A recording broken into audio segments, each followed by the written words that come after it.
7 Things America Does Really Well by Lost in the Pond. I don't know if this is going to be on there, but in my opinion, America does a lot of things very, very well, such as entertainment. I think America does entertainment very, very, very well.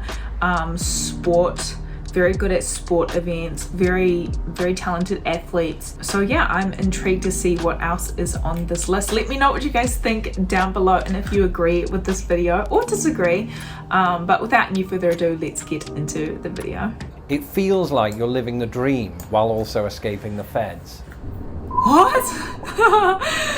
Hello, I'm Lawrence. I'm from Britain and I live in the United States, and anybody that's seen my channel before will know that I absolutely love living here. Now, don't get me wrong, you know, I do have feelings about the things that America doesn't do quite so well, just as I'm aware of Britain's shortcomings. But, you know, I'm an optimist, and amid all of the criticisms that might be thrown at America, I often think it's important to remind myself of the things that America does well. Yes, you know, I think amid the pandemic of the last 2 years and this sort of political division that's engulfed the country, it can be easy for us to lose sight of those details, those things that have made my stay in the United States an enjoyable one. So I'm going to outline some of them right here, right now, so that you can share this video from now until the end of time. Here are 7 things that the United States of America does really well. Let's go.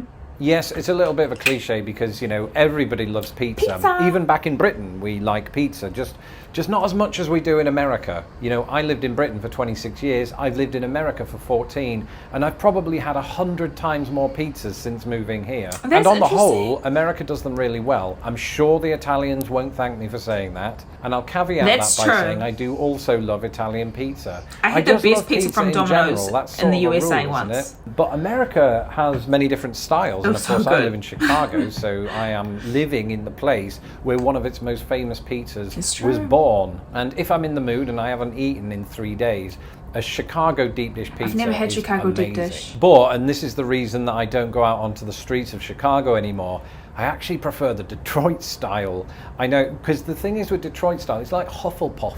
You know, everybody thinks they're either Gryffindor or Slytherin, but I'm a contrarian by nature, so I always like to go for the third option. For me, it's not New York style or Chicago, it's Detroit. Interesting. I promise that not all of my answers are about food, but I felt like I had to include this one. Not many things beat the feeling of waking up on a Sunday morning and making that decision to go to your local diner and have breakfast. For me, there's just a significant amount of warmth that comes with an American diner. You know, it's the early morning chatter, it's the pour of the coffee, it's the omelettes and the hash browns, it's the seating booths, it's all of it. Yes, it just makes up for such a great atmosphere. And, you know, we do have, of course, cafeterias and things like that back in Britain, but we don't really have anything that's precisely the same as an American diner, which is sort of a shame because they also remind me of adventure, right?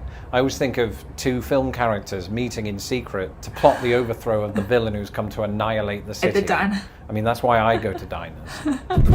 It's true. This might seem like a weird answer, especially since, of course, we have streets in Britain. And to some extent, I miss the streets in Britain. You know, there's character to the winding nature of them, and you can very much get lost just looking for the post office. Here, it feels like you're less likely to do that, and the orderly side of my brain appreciates that. Streets, firstly, of course, are laid out usually in blocks, so you have kind of rectangular streets. This is very much in line with my observations of America's fascination with rectangles.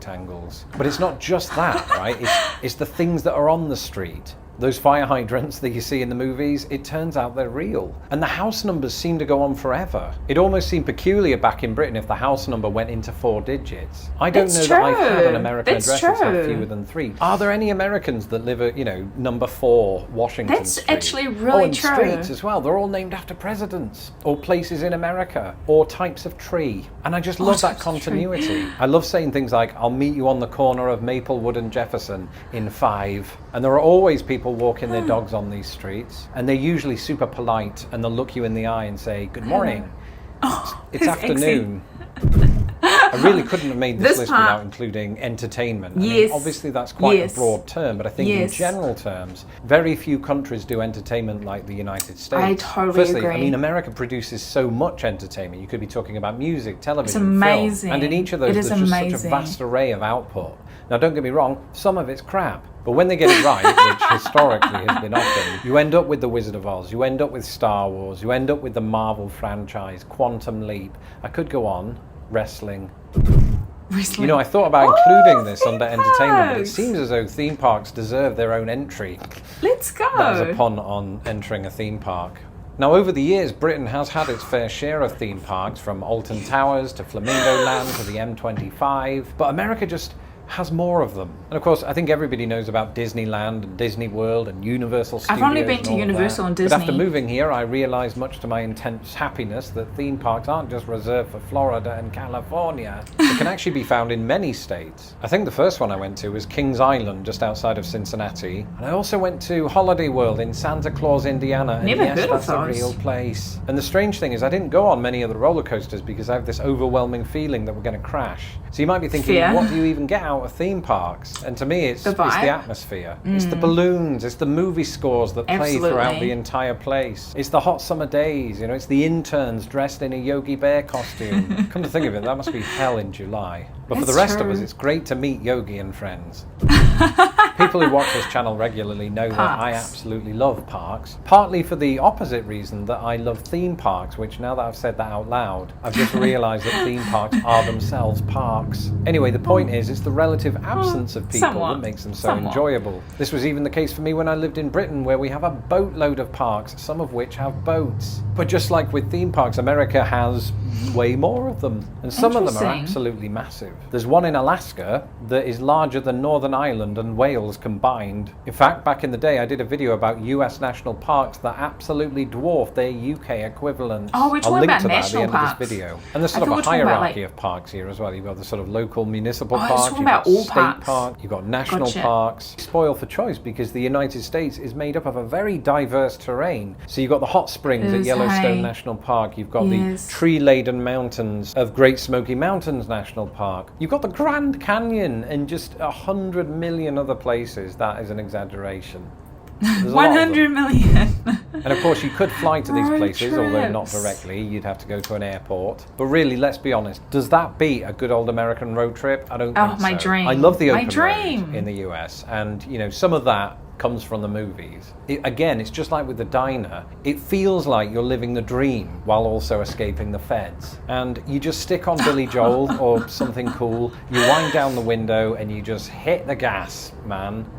Not the gas man, you hit the gas, comma, man. It's amazing. And that open road, of course, really is open and long, with some highways spanning the entire country. And you see things on these journeys that you don't see from the air, and you certainly wouldn't see in Britain, like quirky roadside attractions, especially when you're on a historic route, or the terrain. Things like that makes me so happy. And taking road trips in Britain is never quite the same thing, because firstly, the country is nowhere near as big, and secondly, in the UK, you can get to most towns and cities by train, which is equally adventurous, but you can't really do that for the most part in America, because there isn't high-speed rail. That's an example of something it doesn't do too well, so I've learned to embrace one of the things that it does, and that's road trips. Love it. That is it for this episode. Let me know in the comments below some of the things that you think America does well. I'm Lawrence Brown. This video really explains exactly how I feel. Like, yes, America does many things not so great, just like many other countries, just like my country. We have so many issues,